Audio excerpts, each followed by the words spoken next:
On the edge of the galactic exchange station, where 1,000 species bartered for power and prestige, a single father ran the smallest kitchen in the cosmos. The alien diplomats sneered at his Earth food, calling it primitive fuel for a forgotten world. But when the daughter of the station's most feared ambassador refused every meal for 7 days, they came to him in desperation. What he served her would change everything they believed about human worth. Before we dive in, let us know where you're watching from. And if stories like this move you, hit that subscribe button, because tomorrow's episode is even more unbelievable than this one. The Galactic Exchange Station hung in the void like a jewel carved from starlight and ambition. 17 miles of interlocking rings, each one a monument to species who had claimed their place among the stars. The inner rings shimmered with bioluminescent spires where senators debated treaties that reshaped solar systems. The outer rings hummed with trade ports where fortunes changed hands in currencies humans could not pronounce. And at the very edge, in a corridor too narrow for the proud to notice, Warren Cross flipped cornmeal pancakes on a cast-iron skillet older than most of the ships docked outside. His kitchen was a rectangle of scuffed metal and salvaged earth appliances. 20 seats at a counter worn smooth by years of elbows. A stove that coughed blue flame when the station's gravity fluctuated. Shelves lined with jars of spices he had traded favors to acquire, labels written in his own careful hand. The ceiling leaked condensation that tasted faintly of ozone, and the ventilation rattled like an old man's cough. It was the smallest food establishment on the station, and the only one that served human cuisine. The aliens did not come here to eat, they came to mock. Servant, the station overseer, passed by each morning with his entourage of Clitherian attendants, their scales glinting like armor in the artificial dawn. He would pause at the threshold, mandibles clicking in theatrical disgust, and gesture toward Warren, as if displaying evidence of Earth's irrelevance. "Look," he would say, "the human still burns his offerings." The attendants would laugh, a sound like wind chimes made of bone, and move on to the celestial terrace where meals were served on plates of living crystal. Warren did not respond. He had learned long ago that dignity lived in the space between provocation and reaction. He cracked eggs with one hand, whisked batter with the other, and let the rhythm of his work speak for him. The pancakes browned. The coffee percolated. The morning stretched on in its familiar invisible arc. At noon, the door chimed. May Cross slipped inside, her school tablet tucked under one arm, her hair pulled back in a braid that had loosened during the day. She was 10 years old, small for her age, with her mother's dark eyes and a seriousness that made strangers forget she was still a child. She climbed onto the stool nearest the kitchen and set her tablet down without a word. Warren slid a plate toward her, grilled cheese, golden and cut diagonal, with a handful of apple slices on the side. May picked up half the sandwich and bit down, chewing slowly. Her eyes tracked the street beyond the window, watching the parade of species that never looked in. After a moment, she spoke. "They asked me again today what Earth food tastes like." Her voice was steady, but Warren heard the question beneath it. He wiped his hands on his apron and leaned against the counter. "What did you tell them?" he asked. She shrugged. "I said they would not understand." Warren smiled faintly. "That is probably true." They ate together in the kind of silence that needs no filling, the galaxy spinning on without them. The evening shift had begun when the door opened with a sound like thunder swallowed. Warren looked up from the pot of beans he was stirring, and the ladle stilled in his hand. Ambassador Zielvine stood in the doorway, her carapace catching the low light in shades of violet and midnight blue. She was tall, taller than any human, her body composed of interlocking plates that moved with the fluid grace of a predator who had never known fear. Her eyes, 6 of them arranged in a crescent across her angular face, gleamed with an intelligence that had negotiated the fates of worlds. Behind her stood Carix, the kitchen manager of the Celestial Terrace, their translucent skin pulsing with nervous bioluminescence. Warren set the ladle down. He did not bow. The ambassador had never acknowledged his existence before, and he would not pretend this was a social call. Xylvine stepped inside, and the door sealed behind her with a hiss. The air in the small kitchen thickened as if the station itself were holding its breath. Carix remained near the entrance, their forearms folded in a gesture that might have been discomfort or disdain. The ambassador's voice, when she spoke, was layered, as if multiple frequencies were woven into a single thread. "You are Warren Cross." It was not a question. Warren wiped his hands on a towel and nodded. "I am." Her eyes swept the kitchen, lingering on the cast-iron pans, the jars of spices, the worn counter. "This is where you prepare human sustenance." Again, not a question. Warren waited. He had learned that silence often revealed more than speech.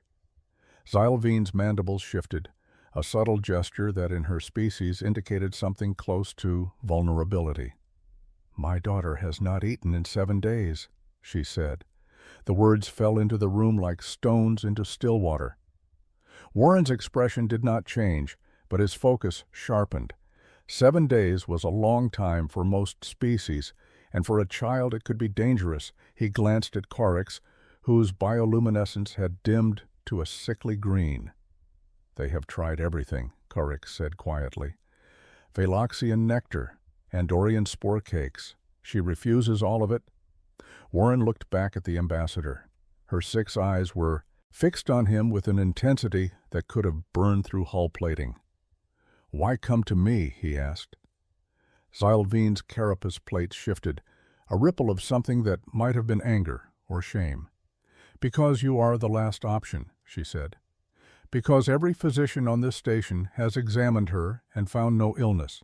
Because she wastes away, and I do not know why." Her voice cracked on the final word, a fracture in the armor she wore so well. Warren studied her for a long moment. He saw past the regal bearing and recognized the shape of fear that every parent knew. "What is her name?" Warren asked.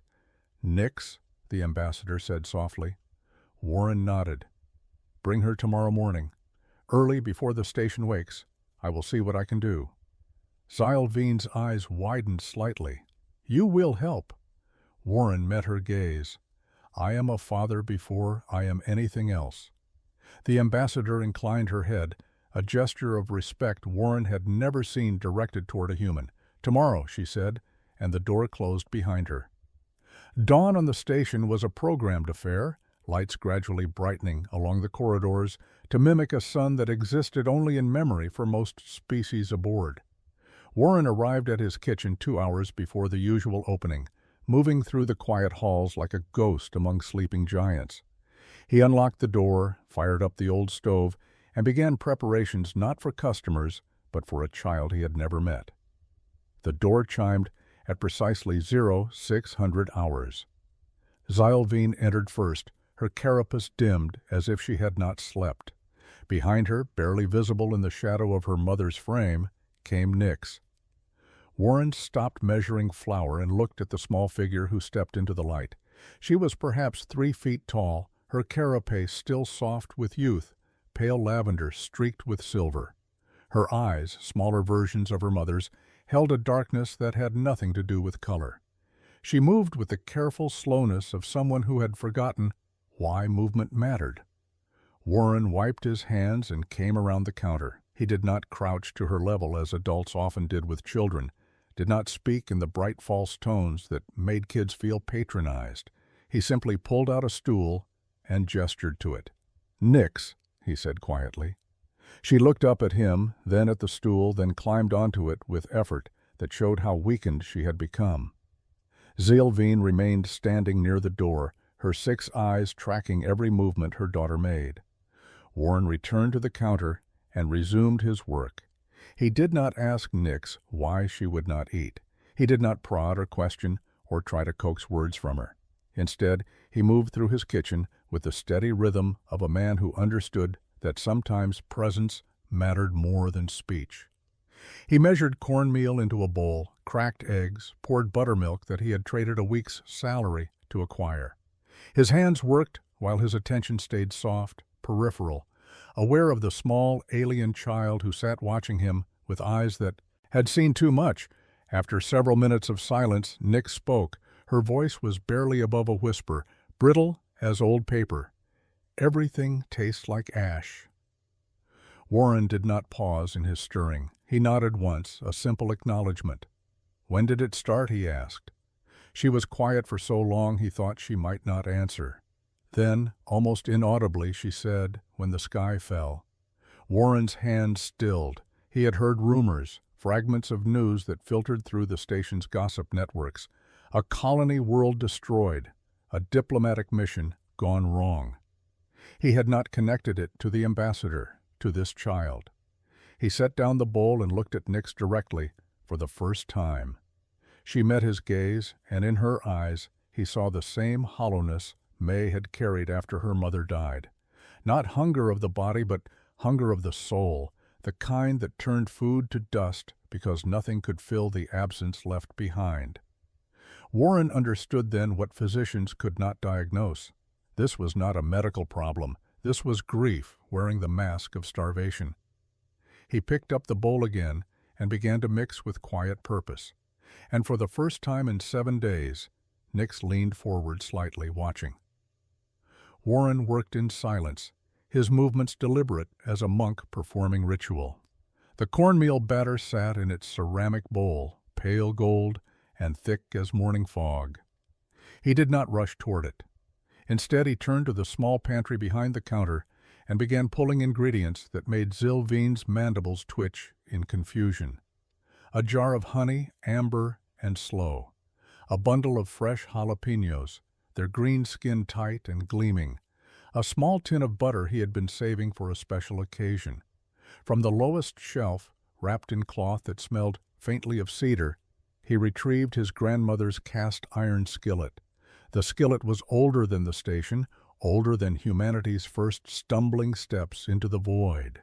It had crossed an ocean in a wagon, cooked meals through wars and depressions, and traveled with Warren's family through 4 generations before making the journey to the stars in his duffel bag. The bottom was black with decades of seasoning, smooth as river stone. He set it on the burner and watched it begin to heat, the metal drinking in warmth the way earth drinks rain. Carrix arrived then, slipping through the door with the apologetic posture of someone who knew they were intruding.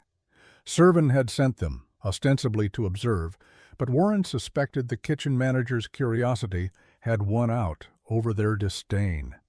They positioned themselves near the far wall, bioluminescence muted to a respectful dimness.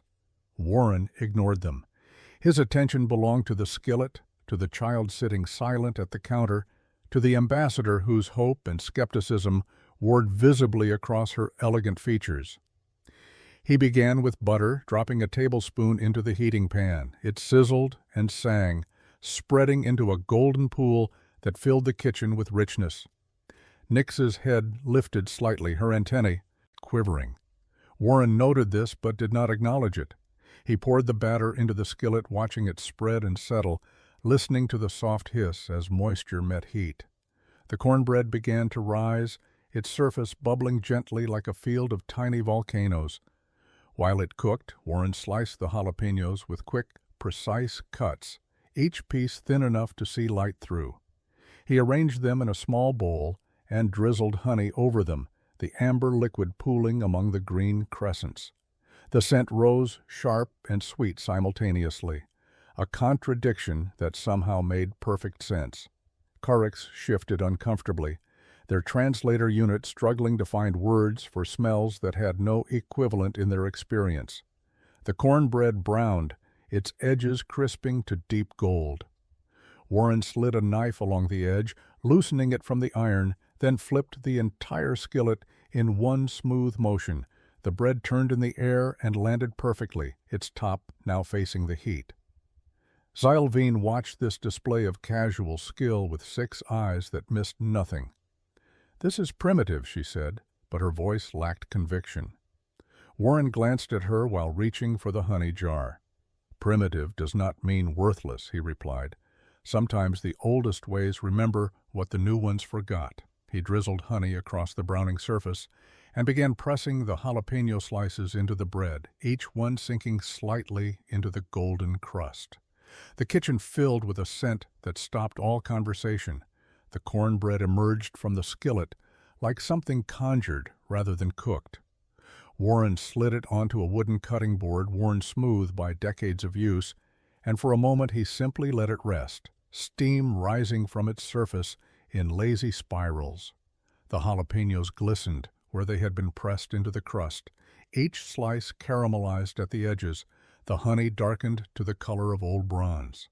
The scent that filled the kitchen was neither sweet nor savory, but something that lived in the space between, a conversation between fire and comfort. Carrix took an involuntary step forward, their translator unit clicking rapidly as it tried to categorize the aroma. Their bioluminescence shifted from dim green to a warmer amber, a physiological response they could not control. Even Xylvine's carapace plates rippled slightly, her antennae angling toward the board as if pulled by invisible threads. Warren paid them no attention. His focus remained on Nyx, who had gone completely still, her small body frozen in a posture that might have been fear or recognition. Warren cut the cornbread into squares with a serrated knife, each piece releasing a fresh wave of scent. The interior was tender and golden, shot through with tiny air pockets that caught the light. He selected a corner piece where the crust was darkest and placed it on a simple white plate.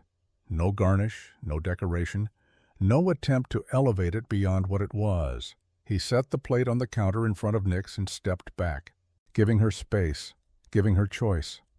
The child stared at the cornbread as if it were a puzzle she had once known how to solve but had forgotten.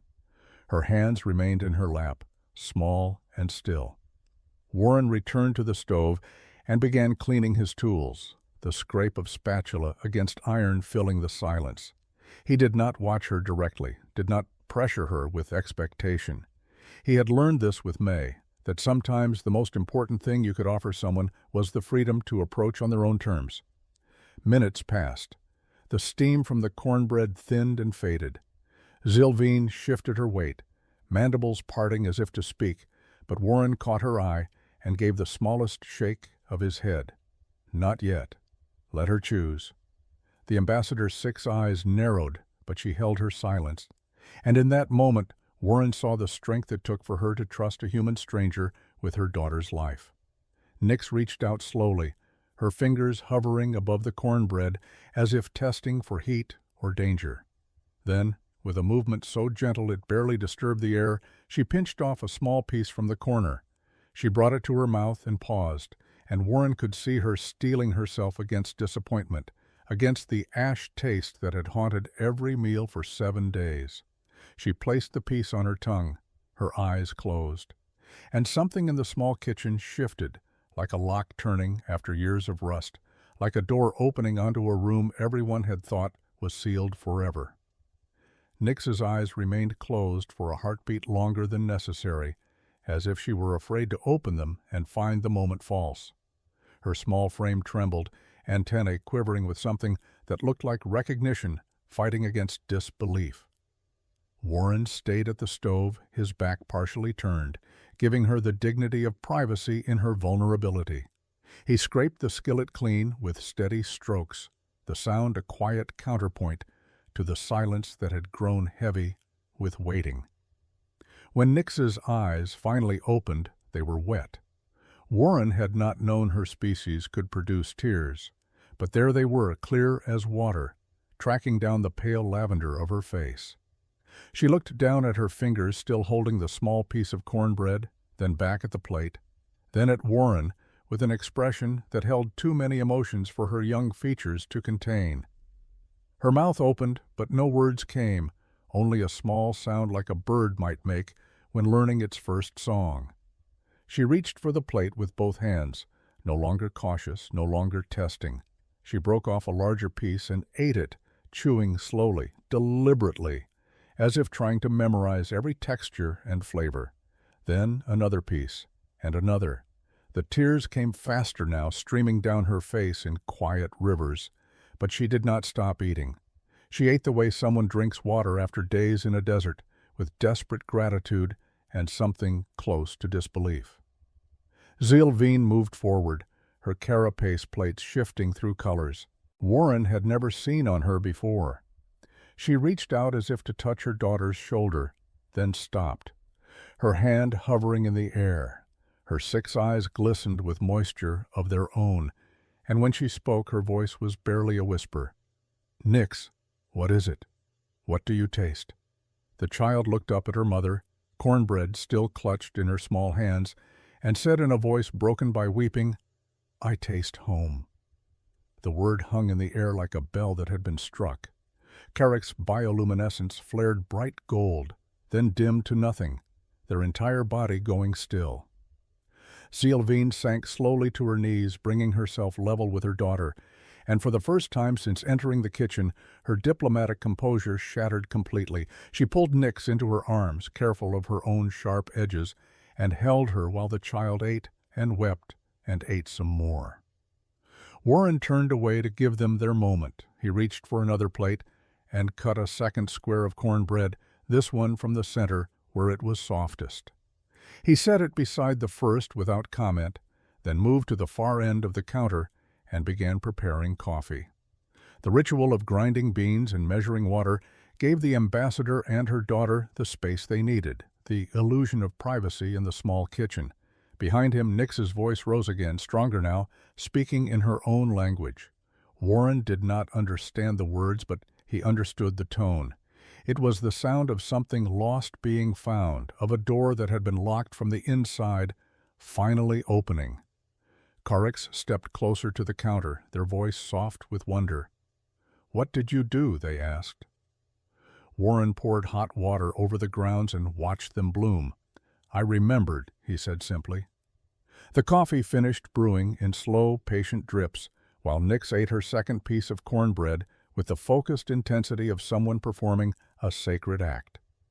Zilvine remained kneeling beside her daughter's stool, one hand resting gently on the child's back, her 6 eyes never leaving Nix's face. The ambassador's carapace had settled into a deep midnight blue, the color Warren had learned meant contemplation or sorrow. Carrick stood frozen near the wall, their bioluminescence barely a flicker, as if they feared any movement might shatter whatever fragile thing had taken root in this humble kitchen. When Nix finally set down the empty plate, her hands were steadier. The tears had slowed, but not stopped entirely, leaving silver tracks across her lavender features. She looked at Warren with a directness that belonged to someone much older. "My world smelled like this," she said quietly, "before the fires came." Her voice carried the particular weight of a child forced to speak of things children should never witness. Warren poured coffee into 2 mugs and set one within reach of the ambassador, then leaned against the counter with his own cup cradled in both hands. Zilvine spoke then, her layered voice rough with emotion she no longer tried to hide. Nix's homeworld was an agricultural colony in the Veloc system, small, peaceful. It held no strategic value, no resources worth fighting over. She paused, her mandibles trembling, but it was positioned between 2 territories in dispute, and when the war came, they burned it to ensure neither side could claim it. Warren's hands tightened on his mug. "How many survived?" he asked. The ambassador's answer came like a blade. 43 out of 12,000. Nix and I were off-world for a diplomatic mission. We received word 3 hours after the atmosphere ignited. The kitchen fell silent, except for the gentle hiss of the cooling stove. Warren looked at Nix, at this small being who had survived when thousands had not, who carried the weight of an entire world's ending in her young bones. He understood now why food had turned to ash in her mouth. Grief had a way of stealing taste, of making the act of living feel like a betrayal of the dead. He had felt it himself after May's mother died, the way even water seemed wrong when the person you loved would never drink again. Nix reached out and touched the empty plate with one finger, tracing the crumbs that remained. "There was a woman in our settlement," she said softly. "She was not Veloxian. She came from somewhere else, far away. She had a garden and baked bread that smelled like warmth. She looked up at Warren, like this, like safety." Warren set his coffee down carefully. "What was her name?" he asked. The child's antennae drooped. "I do not remember. I was very small. But I remember the smell. I remember feeling safe." Her voice broke on the last word, and fresh tears spilled down her face. Warren reached across the counter and slid the honey jar toward her. "Sometimes," he said gently, "remembering is the bravest thing we can do." Zilvine rose slowly from her kneeling position, her carapace plates shifting through colors that spoke of internal turmoil. She stood at her full height, towering over the simple kitchen counter, and looked at Warren with all 6 eyes focused in a way that felt like being studied by starlight itself. For a long moment she said nothing, and Warren recognized the weight of a decision being made, the kind that would ripple outward far beyond this small room. The ambassador turned to Carrix, who still stood pressed against the far wall, as if afraid to intrude on sacred ground. "You will tell Servin what you witnessed here," she said. Her voice carried the layered harmonics of absolute authority. Carrick's bioluminescence flared in panic. "Ambassador, if I report that a human cook succeeded where our finest physicians failed, Servin will claim deception or trickery. He will make your daughter's healing into a political scandal. He will turn this into ammunition against your position in the council." Zilvine's mandibles clicked once, sharp as a gavel strike. "Then he will learn that some truths cannot be buried beneath politics. You will tell him exactly what happened. You will tell him that Warren Cross of Earth fed my daughter when no one else could. That human food, prepared with human hands in this humble kitchen, brought her back from the edge of starvation. And you will tell him that I said so." Carrix trembled, their forearms wrapping around their torso. "The consequences," they whispered. "There will be ridicule, questions about your judgment. Some will say you have grown soft, that grief has weakened you." The ambassador's carapace darkened to a color like deep space, beautiful and terrible. "Let them say it," she replied. "Let every diplomat and senator and merchant on this station know that I chose my daughter's life over my reputation. Let them know I sought out help from the species they dismiss as inferior. Let them choke on their own arrogance while my child eats and lives." Her voice dropped lower, more dangerous. "And let Servin understand that if he uses this against me, I will remind the council of every shortcut he has taken, every law he has bent, every cruelty he has justified in the name of order."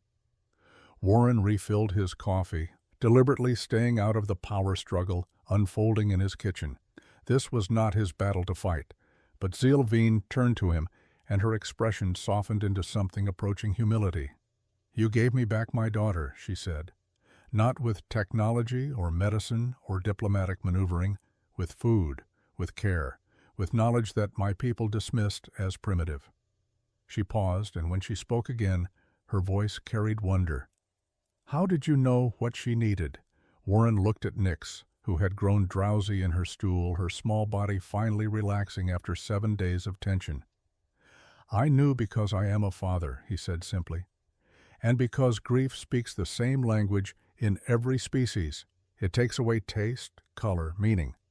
Sometimes the only way back is through memory, through the things that made us feel safe before the world broke." He set his cup down. The woman Nix remembered, the baker with the garden, she was probably human, a colonist who settled on Velox before the war. The cornbread reminded Nix of her. Word spread through the galactic exchange station the way fire spreads through dry grass, fast and impossible to contain. Carrix told Servin, and Servin, despite his fury, could not suppress the story. It leaked into the diplomatic channels, whispered through the markets, traveled along the neural networks that connected the station's gossip spine. Within 3 days, Warren's kitchen had become the subject of debate in council chambers and cantinas alike. A human cook had succeeded where Veloxian physicians had failed. The daughter of Ambassador Zylvine was eating again, and she was eating earth food. The mockery came first, as Warren had known it would. Servan stood in the Hall of Commerce and declared the entire affair a publicity stunt, a desperate attempt by a grieving mother to manufacture hope from superstition. Other voices joined his, species who had built their identities on the premise of human inferiority. They called Warren a charlatan, called his food nothing more than flavored paste that had triggered a placebo response in a traumatized child. Let them investigate, they demanded. Let human methods be tested under proper scientific scrutiny. But while the politicians argued, something else was happening in the corridors and quarters of the station. A Clitherian merchant approached Warren on the 4th day, her scales dull with worry. Her son had stopped eating after witnessing a shuttle accident. Could Warren help? A Thessian engineer came next, carrying his daughter who had grown too thin, too quiet, after their family had fled a war zone. Then a Veloxian couple, then a human family from the lower decks, then species Warren did not even have names for, each one carrying a child who had forgotten how to want food. Warren's kitchen became a pilgrimage site for the desperate. He arrived before dawn and stayed past midnight, cooking meals tailored to each child's needs. For the Clitharian boy, he made spiced rice pudding that smelled like the merchant's homeworld markets. For the Thessian girl, roasted vegetables with herbs that grew in her family's memory. For a Centaurian child, sweet bread braided in patterns that resembled their cultural festivals. He asked each parent about their child's past, their world, their moments of safety, and he translated those memories into food. May helped after school, chopping vegetables and washing dishes, learning her father's craft through observation and practice. She watched how he listened to the parents, how he never promised miracles but offered care. Nix came too, stronger each day, and sat with the other children while they ate. She spoke to them in quiet voices, sharing her own story, offering the comfort of someone who understood their particular darkness. Isil, a young server from the Celestial Terrace, asked if they could apprentice in Warren's kitchen. They had watched the transformation happening and wanted to learn what no culinary academy had taught them. Warren agreed, and Isil became his assistant, learning that cooking was not merely about technique, but about paying attention to the stories people carried in their bones. The kitchen expanded, not in size, but in purpose, becoming a place where healing happened one meal at a time, where the smallest establishment on the station proved that worth was measured not in prestige, but in care, freely given. 6 months passed, and the Galactic Exchange Station turned on an axis slightly different from before. Warren's kitchen still occupied the same narrow corridor at the station's edge, still held only 20 seats, still smelled of cast iron and earth spices that most aliens had never encountered. But it no longer went unnoticed. Delegates walking to the Celestial Terrace would pause at the threshold, watching through the window as Warren worked his quiet miracles. Some would enter, awkward and uncertain, and ask careful questions about ingredients or technique. Others simply stood and observed, trying to understand how something so simple had shifted the station's gravity.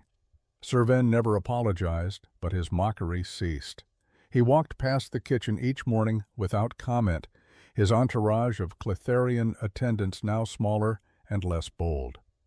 Twice Warren had seen him stop and look inside, his mandibles working as if chewing on words he could not bring himself to speak.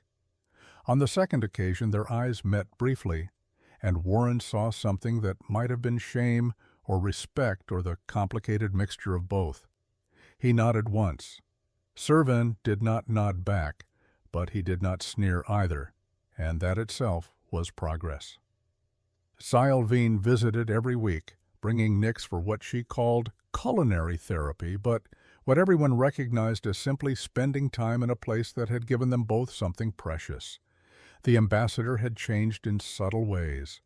Her carapace carried lighter colors now, less midnight and more dawn. She spoke more freely in council sessions, challenged assumptions she once would have accepted, and proposed reforms to how the station treated its human population. Some called her radical, others called her brave. She seemed unbothered by either label. May had grown confident in the kitchen, learning to read people the way her father did, understanding that every person who walked through their door carried hungers that went deeper than the stomach.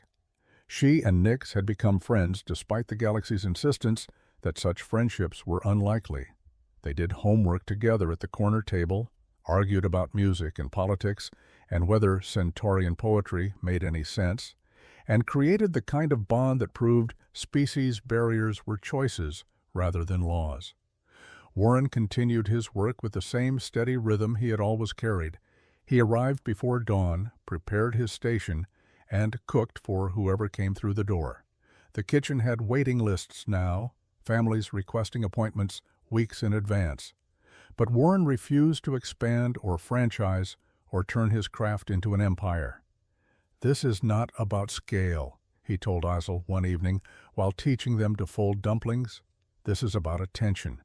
The moment I try to feed thousands, I stop seeing individuals." On a quiet morning, when the station's artificial sky blushed pink with programmed sunrise, Warren stood at his stove flipping pancakes while May set tables and Isil prepped vegetables. Through the window he could see the parade of species that made up this improbable community, beings from 1,000 worlds, learning slowly to see each other. His kitchen had not changed the galaxy, but it had changed this small corner of it, and sometimes, Warren thought as he watched his daughter laugh at something Nix had said, sometimes that was enough. Sometimes the smallest kitchen could hold the largest truth, that care given freely was worth more than all the prestige the stars could offer.